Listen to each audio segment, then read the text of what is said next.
Hi, thanks for listening. As always, so good to have you with me, even though technically I don't know who you are, but you know what? I appreciate you listening. I want to talk about patience because it's something that I've really had to work on today, especially. I don't want to get into that. I do want to get into how one develops patience because it's occurred to me, and if you think through this with me, I think you will agree that patience is being impatient is very. It's okay. Let me start over. Being impatient stems from being selfish.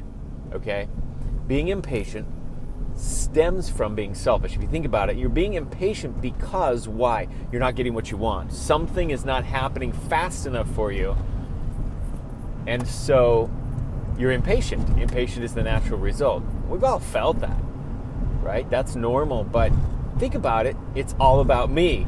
It's all about me. So let's say you're driving. This impatience happens a lot with driving. You get behind a slow person. You're like, you're impatient, right?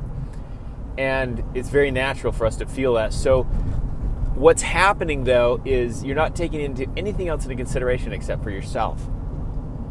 I need to get somewhere faster. That guy's going too slow. I feel impatient.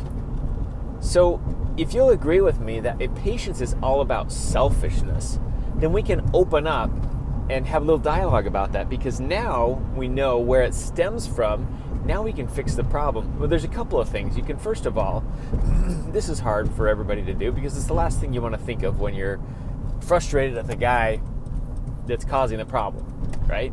So the last thing you want to do is give him a break. Like, here's what my wife will sometimes remind me,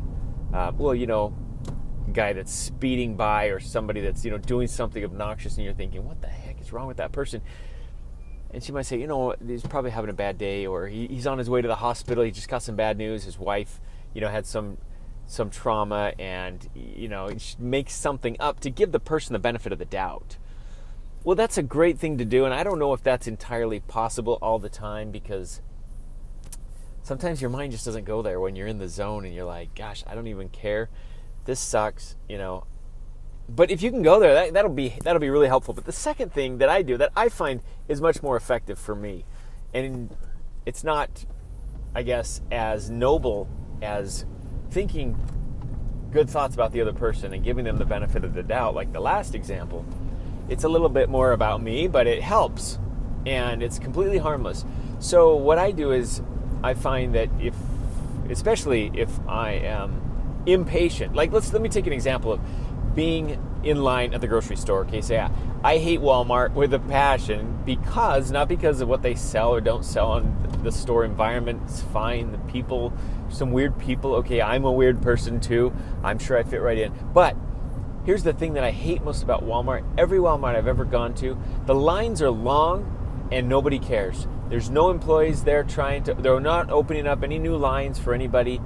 You just wait. It's like Walmart says, I don't care. You're on your own. You can just go ahead and wait for a half an hour, even though we've got 14 empty registers over here on the east side of the store. Who cares? And I don't know, maybe they've got employee hiring problems, whatever. It doesn't matter. I'm the customer. I'm there to buy something. I want to get in, get out. Oh, the other complaint I have about Walmart is parking. I have never been able. I actually remember one time I got a good parking spot at Walmart. This was like 2 years ago. You're always at the back. You have to walk like 20 minutes to get to the store, right? I'm okay with walking. Exercise doesn't bother me. I'm not like that. It's just the inconvenience. It bothers me that this is so inconvenient. Anyways, all right, enough said. The rant's over. But let's take that example. We're at Walmart and we're standing in line and we're impatient. Why? Because we want to get home, back to our family, back to work, back to whatever. And here we are standing in line at Walmart, doing nothing better than just sitting there, standing there, doing nothing, just waiting. And you can either sit there and just, I guess, get frustrated and bubble over inside and just get, tense up. That feeling when you just like, you can't do anything, you're completely helpless. Or you can make yourself productive.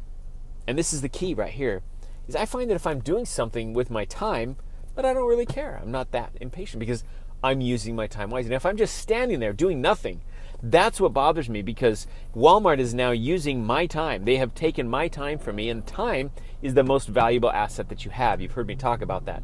So if I keep myself doing something productive, then I don't care nearly as much. I could be doing it at home, but instead I'm just standing in line at Walmart doing it. Either way, I'm doing it, therefore I can justify in my mind it's less offensive that I have to wait so long in line at Walmart. Keeping myself productive. What does that mean? Now, it doesn't necessarily mean that you're actively working on your goals. Maybe you're just reading. I always have something on my cell phone that I can do. Now, it may not have anything to do with your cell phone. I understand technology isn't always the answer. It's convenient, and you can certainly get a lot done on your technology, but maybe you strike up a conversation with the person next to you. You find value. You find value with that time, and you don't feel as impatient. So make a new friend, or compliment someone, or help someone, or look for ways that you can help move the line faster, help people put their groceries on the conveyor belt, or I don't know, any number of things. You can make good use of your time, and you won't feel like it's being wasted, because it's the act of having my time be wasted that creates the feeling of impatience, at least for me. So that's a tactic that works. I don't know what works for you, if you just give the other person the benefit of the doubt.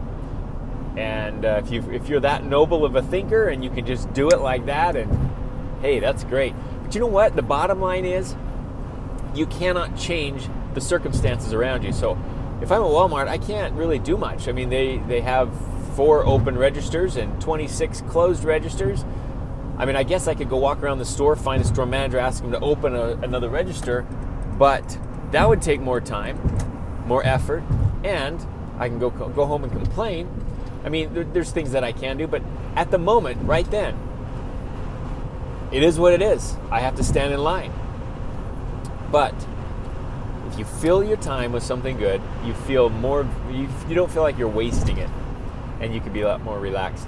It works for me. When I drive in my commute to work, and you can see what I'm doing, I do these video blogs, or I'm listening to a podcast or something, but that 25 minutes that I'm in the car driving to and from work, I'm using it. I'm doing something with it, so I don't care so much that there's tons of traffic.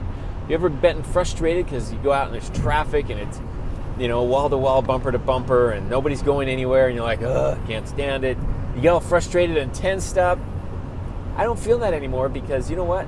My commute, I'm using that time just as valuable as if I was at home, because I'm learning, or I'm teaching, or I'm practicing, speaking, doing one of these, I'm providing value to someone or service to someone, all of that. So it makes the journey easier. Last thing I'm going to say, and this is just a crazy little thing that I've learned, going back to Walmart or any store line, this is a little hack for grocery store lines. The only reason you know you're in a slow line is because you've looked at the other lines.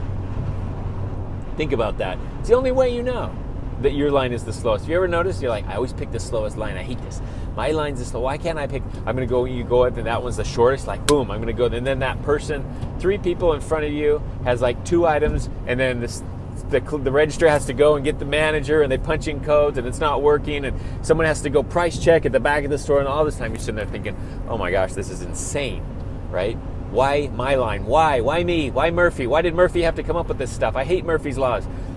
Well, it's only because you've compared the other lines. Compare and despair, people. If you get in line, you pick a line, keep your head down. I'm telling you, it's a happier way to live life. Look at the line, pick one, and be done with it. If you compare and look at other lines, you're always going to find other lanes going faster. Anyways, dumb little suggestion. I know it's a crazy hack, but oh well, it works. Keeps you happy at least. Stay focused on good things. I mean, read a magazine, strike up a conversation, look at something on your cell phone, read, listen to a podcast, do something to add value to your life, and you won't feel nearly as much impatient. That doesn't apply to every impatient situation, I know, but a lot of them, as long as you're doing something active, you don't feel like you're wasting time, and hence you don't feel that feeling of impatience. So have an awesomely patient day. Provide value in someone else's life, make good use of your time, and see if it doesn't help. That works for me, so hopefully it works for you. Talk to you next time.